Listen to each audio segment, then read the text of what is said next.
Lafayette High head coach Rob Poole, Lafayette defensive coordinator Seneca Knight. Your players were speaking about having, I guess you're the head coach, but the play caller, you're calling the defenses, having that structure, knowing that's what it is going into the season this year, being a big difference, a lot more stability in year two, right?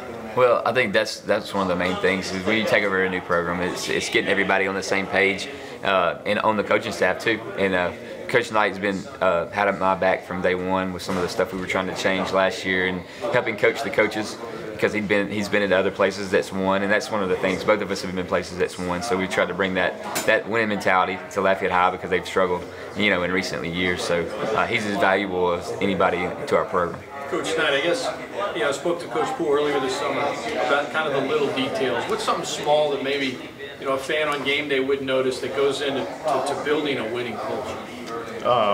Just building confidence. We build confidence every day, and teaching them how to be a leader.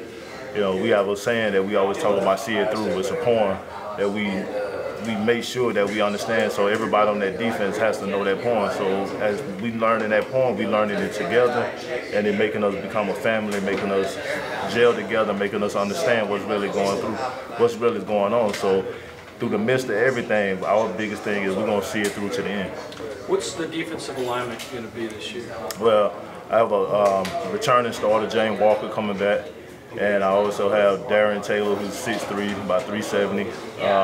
Walker is about 6 foot, 300. And I have two young guys, Gotro, about 6'1", about 280, and another kid named Wilson, who's more of a speed rush in. So we're going to be fine up front. So I think we just got to keep working every day and taking care of our business.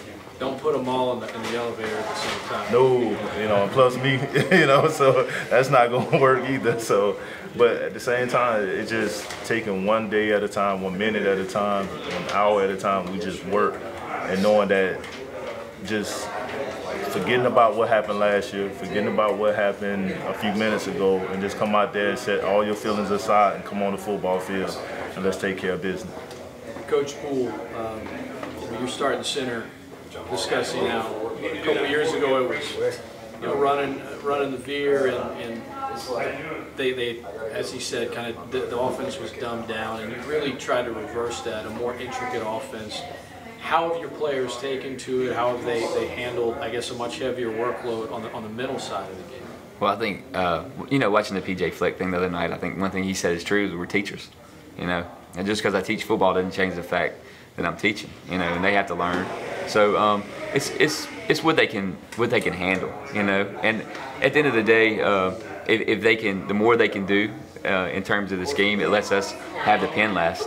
So that if our quarterback can check the line of scrimmage, or we can take a read out of it, then we're had it up, and we've got a guy blocking on every defender, then it makes us a better football team. So I've always felt like as an adult, if you expect a kid to be able to do it, they'll be able to do it. So that's our mentality. How do the Mighty Lions take that next step this year?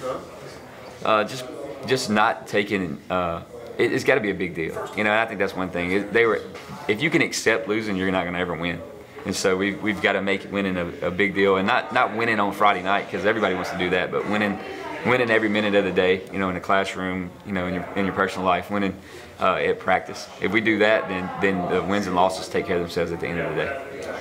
When he contacted you about being the DC, did it take long? Well, when he asked, he told me, he said, hey, we got a situation, and he told me, I'm going to need you to be the DC. I said, Coach, I'll think about it. So we go in the meeting the next day.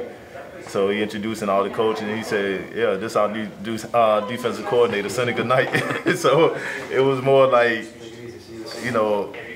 I guess it was my time. That's the biggest thing, I don't do anything for accolades or people to just say, hey, this is what's going on. I do it because I love it, and I don't reach out for a whole lot. I love coaching. I love being with the kids. I love trying to teach them. So I guess he saw something in me. He was like, man, it's your time. So, he put that stamp on me. Lafayette High Mighty Lion football all season long on News Talk 96.5 KPEL, KPEL965.com. Brandon Como and Ian Ozan every week the game sandwiched between the Acadia and a post-game show. Look forward to carrying all the games again this year, guys. Best of luck this season. Thanks for the time. Thank you.